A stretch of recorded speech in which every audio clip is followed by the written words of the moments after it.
आगरा में पूर्व फौजी की पत्नी को घर के सामने जिंदा जला दिया गया। आनंद फान में पति और पड़ोसी महिला को अस्पताल ले गए, जहां इलाज के दौरान महिला की मौत हो गई। दिल को दहला देने वाला ये मामला ताजगंज थाना क्षेत्र के पुष्पांजलि इको सिटी कॉलोनी का बताया जा रहा है। पूर्व फौजी अनिल की पत्नी घर के सामने खड़ी थी, तब कुछ लोग आए, उनके ऊपर मिट्टी का तेल डाला, आग लगाई और भाग निकले। लोगों का कहना है कि पड़ोसी के खिलाफ SC/ST एक्ट की धाराओं में मुकदमा दर्ज करवाया था। समझौते में भरत खरे ने 10 लाख रुपए की मांग की थी। वारदात के बाद भरत खरे अपने परिवार के साथ कोठी छोड़कर फरार है। मामले की जानकारी होने के बाद मौके पर पहुंची पुलिस ने कॉलोनी में रहने वाले परिवारों के बयान दर्ज किए हैं। नवभारत समाचार आगरा उत्तर प्रदेश से राजीव कंचन की रिपोर्ट।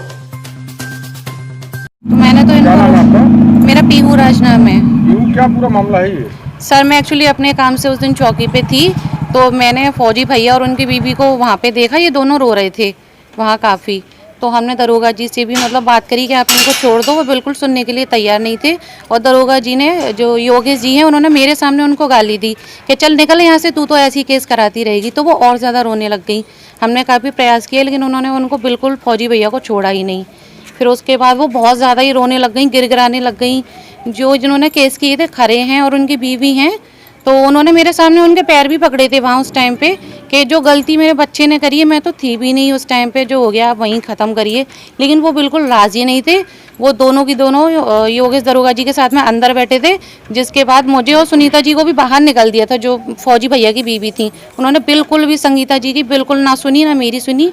हम लोग वहाँ से फिर आ गए थे, क्योंकि मैं अपने काम से गई थी। मैंने यही देखा था कि दरोगा जी ने भी काफ़ी मतलब उनसे बदतमीज़ी करी, तू तड़क करके बात करी और गेट से बाहर निकल दिया था कि चल निकल यहाँ से। अभी मुझे जानकारी मिली, रात को मिली थी कि मतलब इन लोगों ने आग वाग लगा दी है उनमें। तो मैं गई थी हॉस्पिटल, मैंने उनसे पूछा, मेरे सामने ही बयान हुए थे। उन्होंने मुझसे कहा था कि यहाँ पे पंचायत हुई थी, उसके बाद मतलब खरे जी और उनकी बीवी ने 10 लाख रुपए मांगे, तो उन्होंने मना कर दी। फिर वो 5 लाख पे आ गई कि 5 दे दो, तो भी वो बोली मेरे पास नहीं है। उसके बाद जब काफ़ी उन्होंने हाथ पैर जोड़ेंगे, काफ़ी लोग थे, जब वो जाने लगी तो खरी जी की बीवी ने उनके बाल खींचे पीछे से, और पता नहीं उनमें उनके पति ने तेल वेल डाल के आग लगा दी। वो बस इतना ही बोली, फिर वो बेहोश हो गई थी मेरे सामने, क्योंकि मैं 2:30 बजे वहाँ से आई हूँ। मैं हॉस्पिटल में ही थी उनके साथ। बता रहे मौत हो गई थी? जी हाँ, अब ये मुझे पता चला है कि उनकी डेथ हो गई है, इसलिए मैं आई हूँ यहाँ पे। देखिए, कुछ दिनों पहले दो परिवारों के बीच में बच्चों को लेकर कुछ झगड़े की बात आई थी। उसके ऊपर थाना ताजगंज में मुकदमा भी पंजीकृत किया गया था।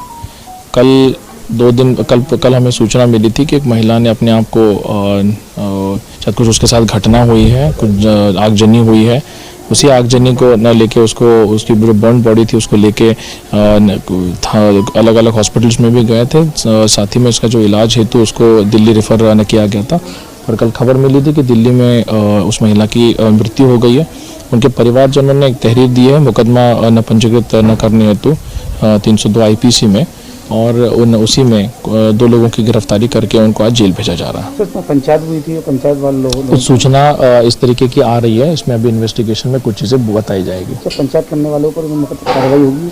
अब इसमें इन्वेस्टिगेटिंग अधिकारी का ये ओपिनियन है, उसमें क्या क्या घटनाएं हुई थी, क्रम क्या था घटनाओं का, किस प्रकार से घटनाएं हुई थी, इसमें पंचायत हुई थी कि नहीं हुई थी, इसमें सारी चीज़ें जो है विवेचक द्वारा पता की जाएगी, और जो संबंधित लोग हैं उनके खिलाफ कार्रवाई की जाएगी। चौथी चाहिए लापरवाही जिसके सामने आ रही है। देखिए, ये सारी चीज़ें अभी विभागीय है, इसमें और गहराई से जांच की जाएगी। वरिष्ठ अधिकारी जो निर्देश इसमें देंगे उसके ऊपर जांच की जाएगी।